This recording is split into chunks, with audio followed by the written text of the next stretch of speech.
A decades-old conflict between Israel and Iran, which was never quite cold, is rapidly heating up.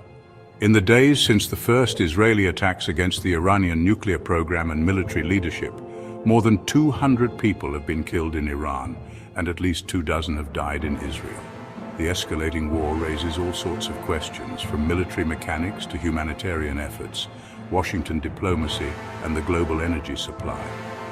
Below, the Atlantic Council's authorities on the Middle East unpack this increasingly volatile moment for the region. Read on for expert responses to 20 pressing questions on this emerging war. What was the Israeli calculus in launching Friday's strikes against Iran? Israel recognized a golden opportunity to exploit Iranian weakness, following the collapse of its proxy, axis of resistance, led by Hezbollah, along with Israel's operational achievements from its October 2024 attack on Iran, which destroyed Tehran's strategic air defense system. The fact that the path to Iran was open to the Israeli Air Force was a significant factor in the decision to launch the attack, especially as Iran was advancing dangerously in its enrichment program. Additionally, Israel recently received intelligence that Iran had resumed its weapons group activity in pursuit of a nuclear weapon.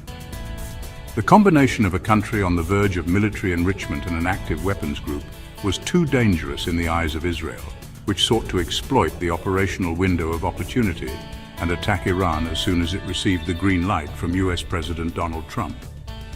Expert Danny Citrinowicz, a non-resident fellow with the Atlantic Council's Middle East programs, previously served for 25 years in various command positions in Israel Defense Intelligence, including as the head of the Iran branch in the Research and Analysis Division. How effective has Israel been in dismantling Iran's nuclear capabilities?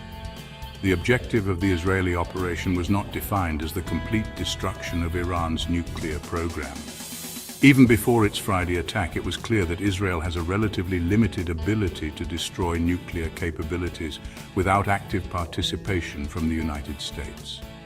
Israel can, however, significantly delay Iran's nuclear program by at least a year, mainly by striking facilities, starting with Natanz assassinating nuclear scientists who represent a key bottleneck in the program and damaging additional sites. Nevertheless, without striking the enrichment facility at Fordow, which likely would require US participation, Iran's nuclear program cannot be destroyed, only significantly delayed. As for Iran's willingness to move forward with its nuclear program, the attack may paradoxically encourage Iran to break out toward a nuclear weapon. However, making such a decision at this time, especially in view of the intensive Israeli Air Force activity over Iran and Israel's deep intelligence penetration into Iran's nuclear program, would be extremely dangerous for Iran and might even motivate Washington to directly join the campaign. Therefore, Iran may prefer to avoid a nuclear breakout, at least at this stage, and instead consider this option in the future. Expert 𝒂𝒊𝒐𝒏𝙚𝒍, a senior researcher at the Institute for National Security Studies and the Alliance Center for Iranian Studies at Tel Aviv University, is also a veteran Iran watcher in the Israeli Defense Forces. How forcefully has Tehran responded, and what has the impact been? Iran's response has been less forceful than its rhetoric. Israel's military and intelligence superiority have overwhelmed and severely weakened the regime through decapitations, degradation of its armed forces, and damage to its nuclear program. Iran cannot compete with the surgical and lethal precision with which Israel is mounting its campaign.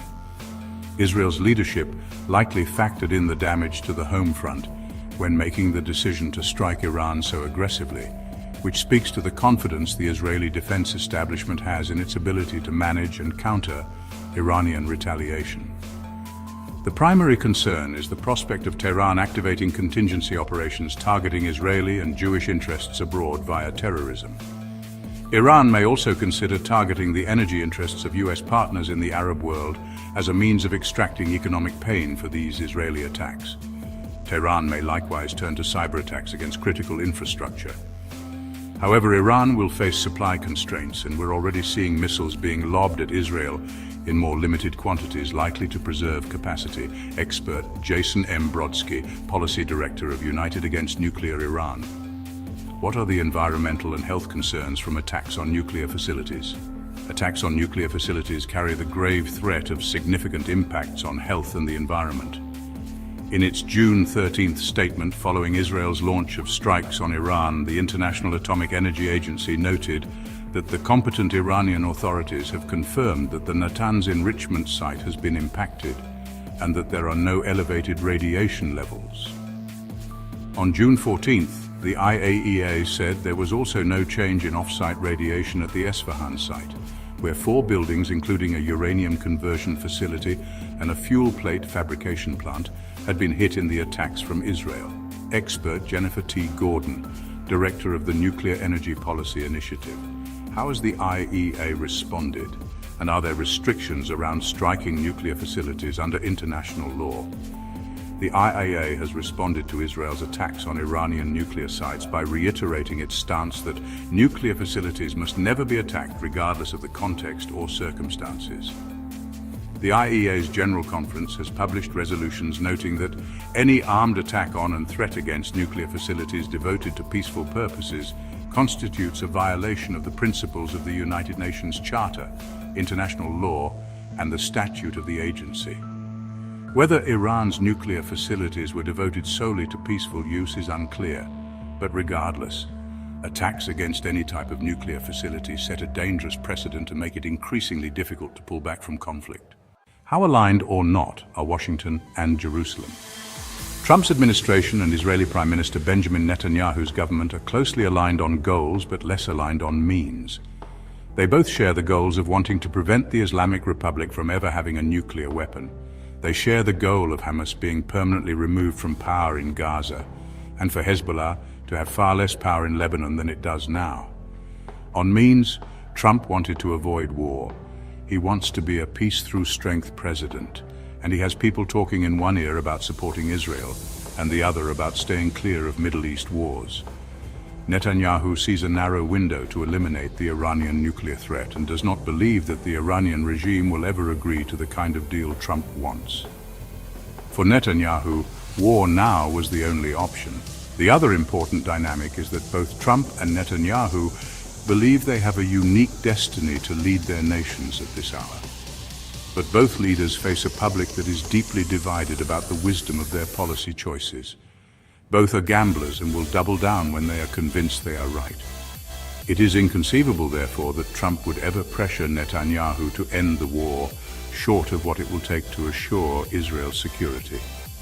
Expert Thomas S. Warwick, a non-resident senior fellow with the Atlantic Council's Middle East programs. Has the conflict tanked the likelihood of achieving a U.S. nuclear deal with Iran?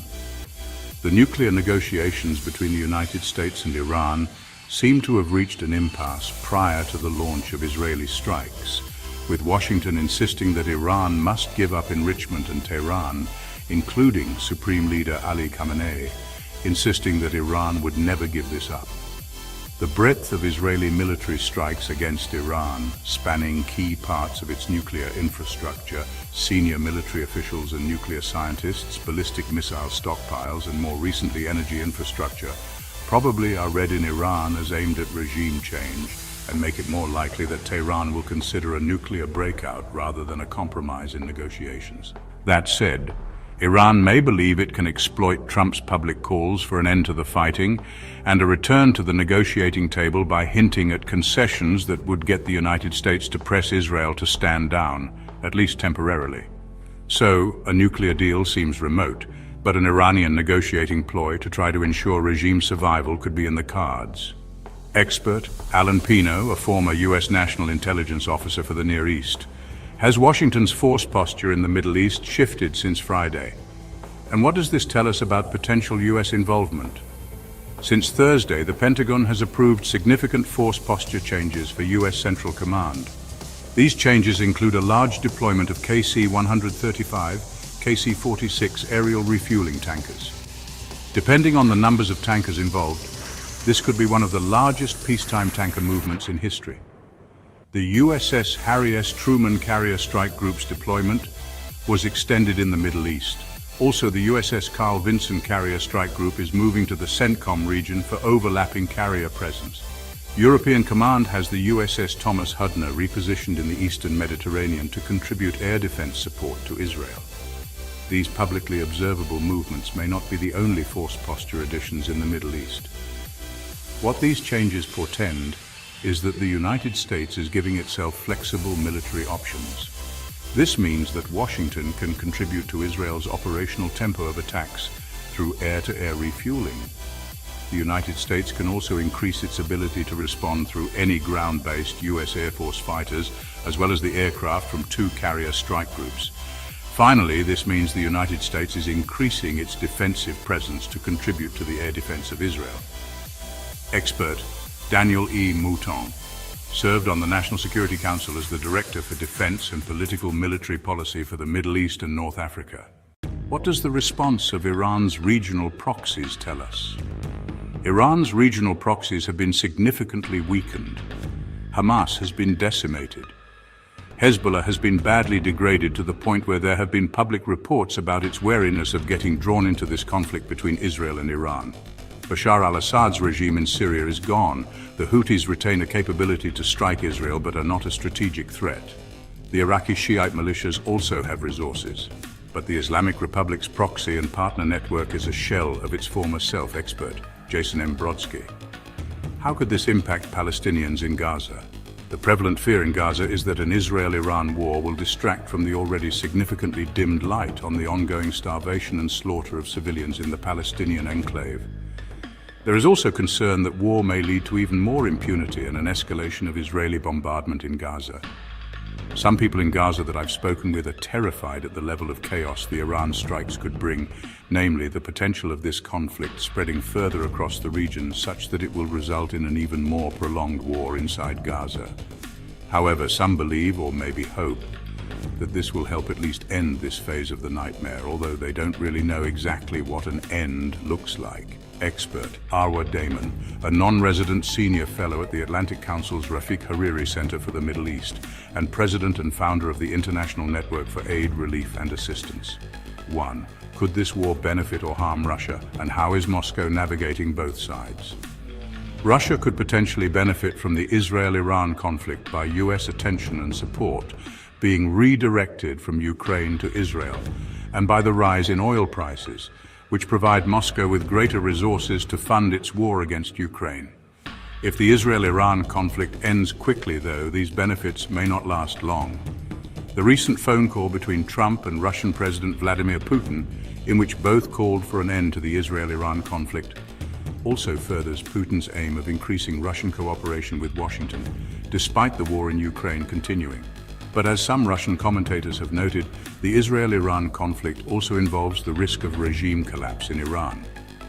Like in Syria, this would mean the downfall of a long-standing government that had cooperated closely with Moscow, and Russia having to compete with others for influence with the new authorities emerging in Iran afterward, whatever they might be.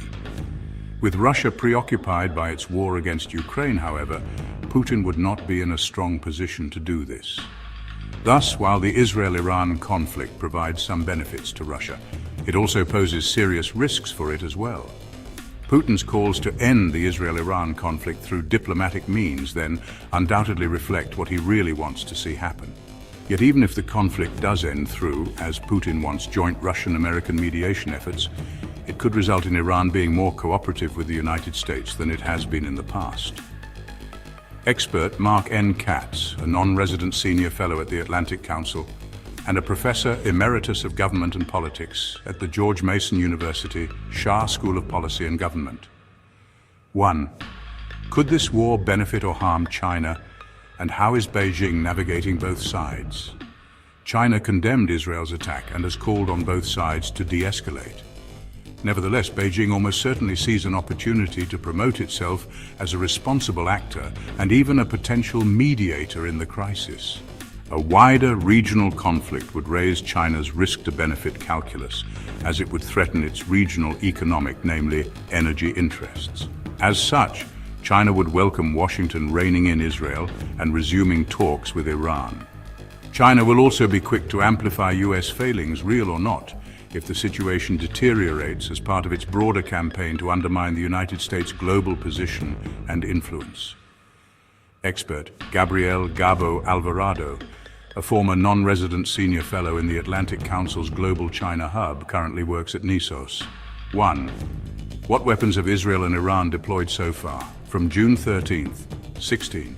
Israel flew F-35I, F-15I, and F-16 aircraft to conduct hundreds of airstrikes using GBU-28 bunker busters, Rampage missiles, and precision munitions against Iranian nuclear facilities, military leadership, and critical infrastructure. Iran retaliated with hundreds of ballistic missiles from its arsenal, including Fatah hypersonic missiles, Khorramshahr ballistic missiles, and other missiles and unmanned aerial vehicles, UAVs, to target Israel in Operation Severe Punishment. Expert Daniel E. Mouton 1. What are the nuclear counter-proliferation implications of the conflict? The counter-proliferation implications of this conflict are noteworthy. The IAEA on June 12th declared Iran non-compliant with Nuclear Proliferation Treaty (NPT) obligations for the first time in 20 years. Iran responded by announcing a third uranium enrichment site and threatening NPT withdrawal. While Israel may have destroyed Natanz's above-ground enrichment plant, the crisis runs the risk of paradoxically accelerating proliferation risks. If this conflict does not fully eliminate the current and future threat of Iranian proliferation, Iran's irreversible knowledge of the enrichment cycle means that it can simply rebuild and do so with a greater desire to succeed next time. Expert Daniel E. Mouton 1.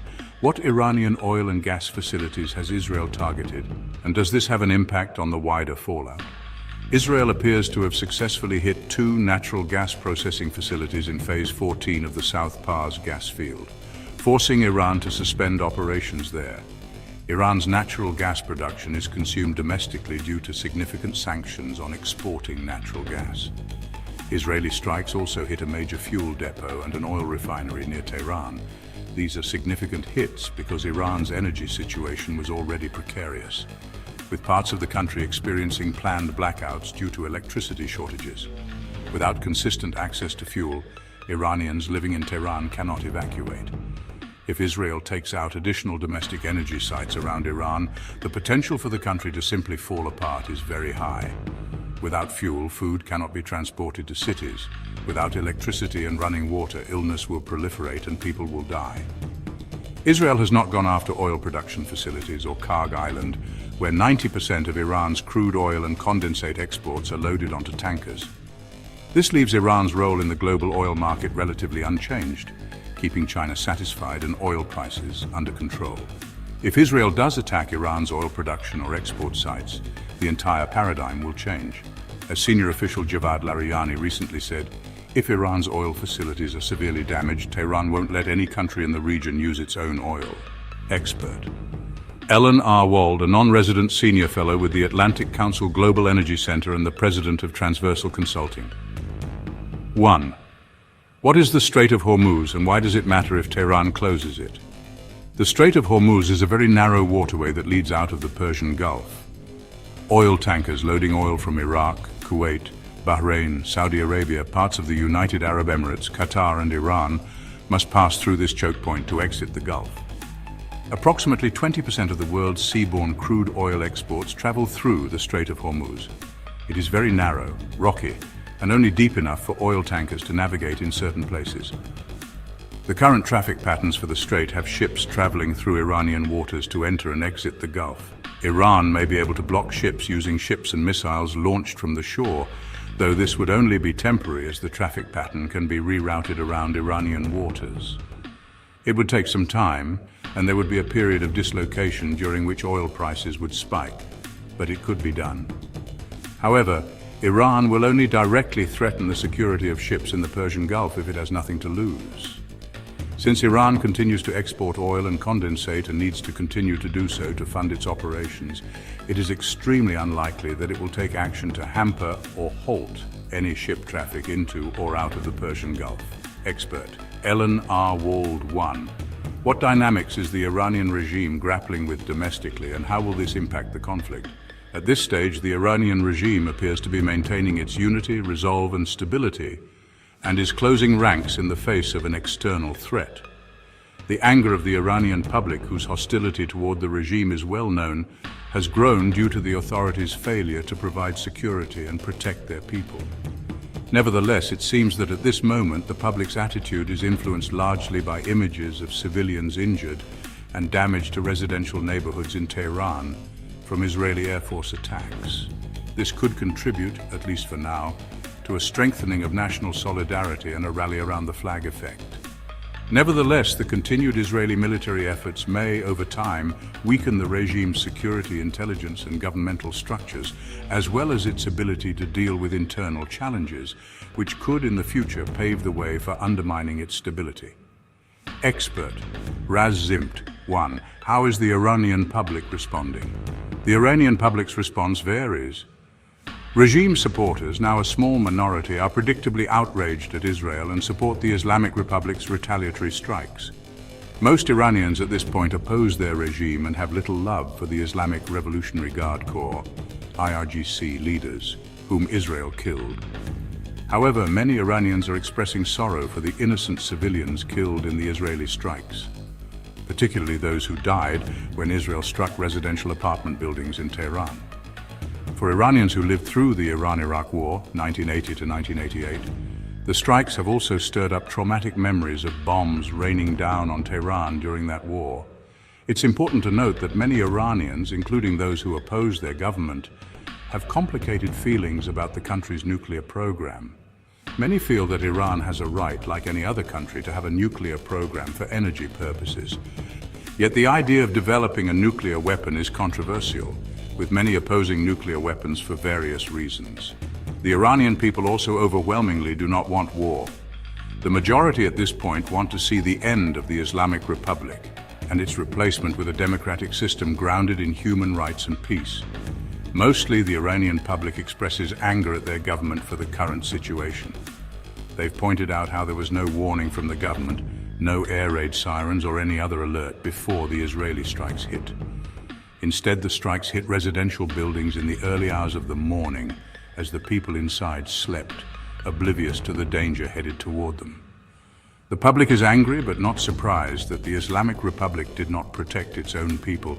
They've suffered a lot already and are fearful, worried, and angry that many more innocent Iranians are likely to suffer in the conflict to come, especially if things escalate into all-out war. Expert Kelly J. Shannon, a historian and visiting scholar at the Institute for Middle East Studies at George Washington University, is also a member of the Atlantic Council's Iran Strategy Project Working Group. 1. How is the Israeli public responding? Most of the Israeli public supports the government's action and sees the launch of strikes as necessary, considering the claims that Iran is dangerously close to a nuclear bomb. Meanwhile, the public is giving credit to the government in the campaign, despite the severe casualties on the Israeli home front. Expert 𝒂𝙗𝒏𝙚𝒂𝙗𝒏𝙚𝒍. Where do we go from here? Israel's broad-based assault on Iran's nuclear and governmental infrastructure and Tehran's massive missile barrages against Israeli civilians have raised the stakes sky-high for both countries, making it hard to engineer a ceasefire.